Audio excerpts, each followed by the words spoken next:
Início de ano é tempo de conhecer melhor os desafios que nossas cidades têm pela frente. E a bola da vez é a saúde pública. No bate-papo desse sábado, vamos ouvir as gestoras de Ribeirão Preto e Araraquara. É uma oportunidade do cidadão conhecer melhor este setor tão importante para os municípios. Agregando valor às comunidades, integrando a macro-região e formando opinião, hoje, duas secretárias municipais de saúde. Em Ribeirão Preto, Jane Aparecida Cristina e em Araraquara, Eliana Ronaim. Jane, Ribeirão Preto tem uma mistura enorme dentro desta pasta da saúde, porque aqui nós temos grandes hospitais que dependem do governo do estado, nós temos uma grande estrutura que depende do governo municipal. É claro que a gente também conta com muito da ajuda, do implemento das verbas da União, mas está longe de ser algo simples de se administrar. Qual é o grande desafio para esse 2024? Ele continua sendo exatamente nesse ponto, que é a questão do financiamento, principalmente a questão do financiamento do SUS, onde a gente tem um subfinanciamento importante, mas agora com alguma esperança, né, com relação à tabela SUS paulista, que vem como uma proposta do Estado em relação a alguns procedimentos e adequando aí esses valores, assim também como o IGM paulista, que é um incentivo para a gestão municipal, que também agrega valores. Então, tudo isso traz um alento aí, ou uma esperança, diríamos, na questão de financiamento relacionado à situação dos atendimentos e da assistência, né, propriamente ao SUS. Os nossos hospitais de gestão municipal, ou diríamos, são os nossos prestadores diretos dentro do município de Ribeirão Preto, a Santa Casa, a Beneficência Portuguesa, né, assim como o Hospital Santa Lídia, o NAERP, que é o Eletro Bonini, enfim, alguns hospitais importantes que trabalham dentro da proposta do atendimento e da assistência ao paciente usuário do SUS. E dentro dessa lógica, a gente também tem feito bastante investimento para esses hospitais, no sentido de acolher, né, essa demanda necessária aí de financiamento, de atender aí esse déficit ou essa defasagem que vem do próprio ente federal e também, em algumas situações, do ente estadual. Então, a gente tem feito um trabalho muito conjunto com todos eles, no sentido de avaliar toda essa situação de atendimento e de assistência para o município. Mas é um grande desafio, realmente a pasta da saúde, ela tem várias outras situações. Alguns são previstos, né? Alguns desafios eu diria que são previstos e outros muitas vezes são imprevistos. Haja visto a situação da pandemia que a gente viveu aí, né, há algum tempo atrás e que a gente tem uma dificuldade diante dessa situação que estamos trabalhando até hoje. Secretária Eliana, como a Jane disse aqui, a questão da pandemia é um ponto crucial na administração da saúde pública municipal, né? Muita coisa mudou a partir desse fenômeno terrível. Grandes questões que ficaram para trás dizem respeito às cirurgias eletivas, né? Aos exames, aquele trabalho ambulatorial e não necessariamente o emergencial, a questão de urgência. Me parece que Araraquara, nesse momento, está com um foco muito grande em acelerar filas de exames e cirurgias. Este deve ser um desafio de 2024? Sim, esse é o grande desafio. Porque nós ficamos com a demanda muito reprimida na época da pandemia, em relação às cirurgias eletivas, aos exames. Nós ficamos com filas que já existiam e foram crescendo cada dia. E isso hoje o município é o grande desafio. Nós tivemos, como a minha colega Jane disse, né, temos aí incrementos de tabelas, tanto do governo estadual quanto do governo federal para a realização de mutirões.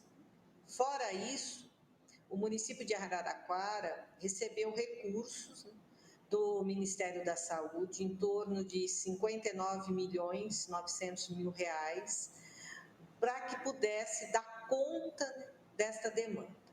Isso é porque nós fizemos um trabalho junto ao Ministério da Saúde. Araraquara gastou, na pandemia, né, 120 milhões de recursos próprios.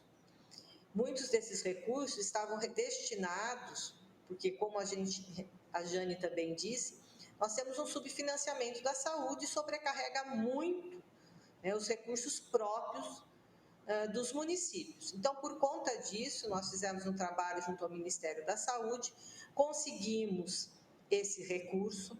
Esse recurso hoje, ele está destinado para realizar em torno de 18 mil consultas de especialidades, que também é uma grande demanda que a gente tem reprimida, em torno de 30 mil exames, porque são exames de maior dificuldade de realização, principalmente aqueles que utilizam o profissional médico para sua realização, assim como ultrassom, ecocardiograma, colonoscopia, endoscopia, e as cirurgias eletivas. Esse também era um grande desafio, principalmente na área de ortopedia, até com a possibilidade de realização de cirurgias de órteses e próteses, que essa é uma grande demanda que vem ocorrendo na nossa população com o próprio envelhecimento da população.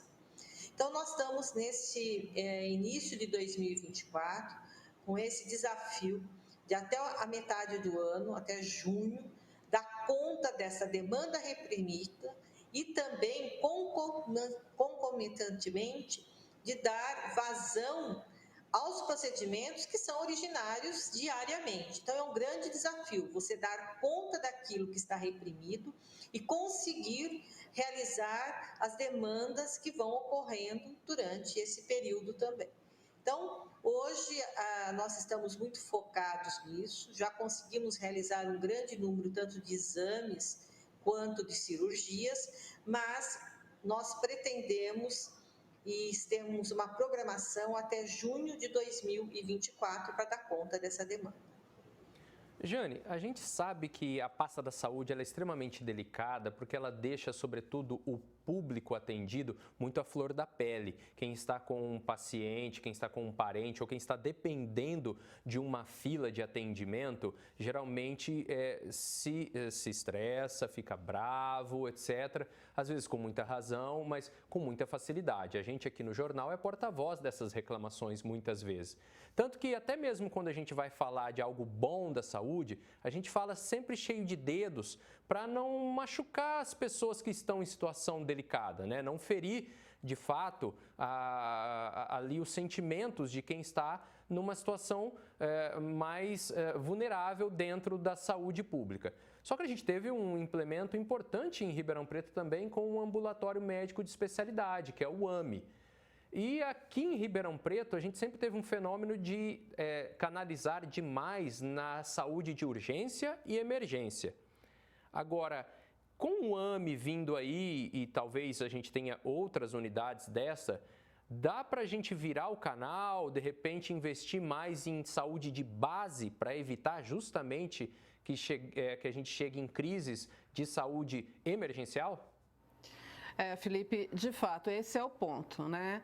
Na verdade, a gente sempre trabalha muito para que a atenção primária seja o foco inicial e que seja a base, né, do atendimento. Então, por isso a gente explora muito e a gente fala muito para que as pessoas realmente procurem as unidades que estejam próximas às suas residências, porque facilita o acesso, né, e traz essa possibilidade de acompanhamento, né, daquela situação de saúde em que ele se encontra.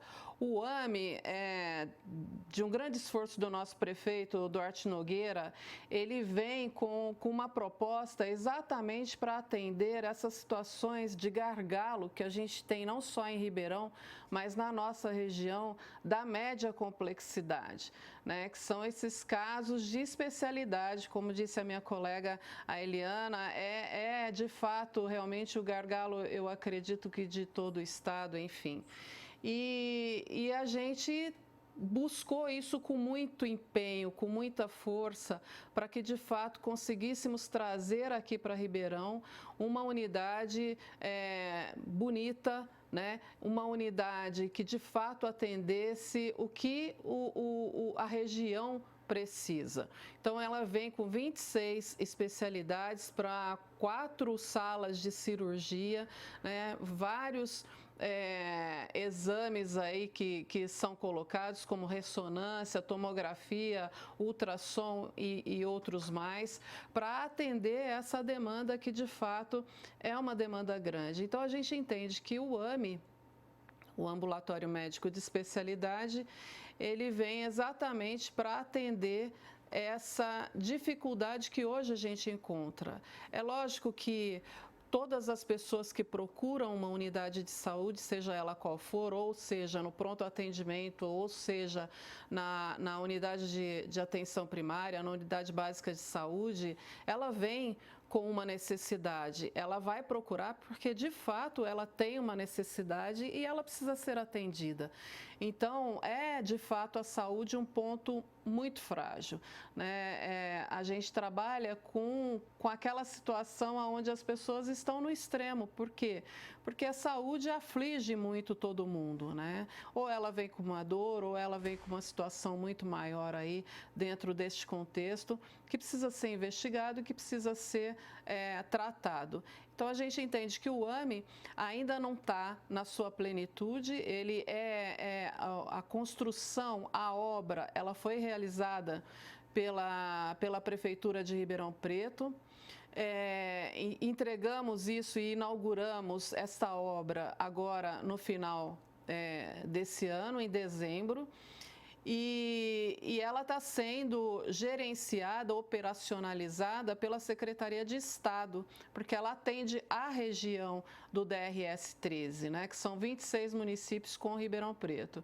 E dentro dessa possibilidade está na operacionalização uma organização social, que é a OS Santa Casa de Franca, para gerir todo esse trabalho interno. E ela está sendo feita em etapas, né? Então, começou com 5 especialidades e eles estão aumentando gradativamente. Já parece que já para janeiro já vai começar cirurgias, eu acredito que já devem ter iniciado, que era para a segunda quinzena agora de janeiro, e isso de fato atende a uma demanda necessária para a nossa região, tanto Ribeirão Preto quanto todos os outros municípios aqui componentes do DRS 13.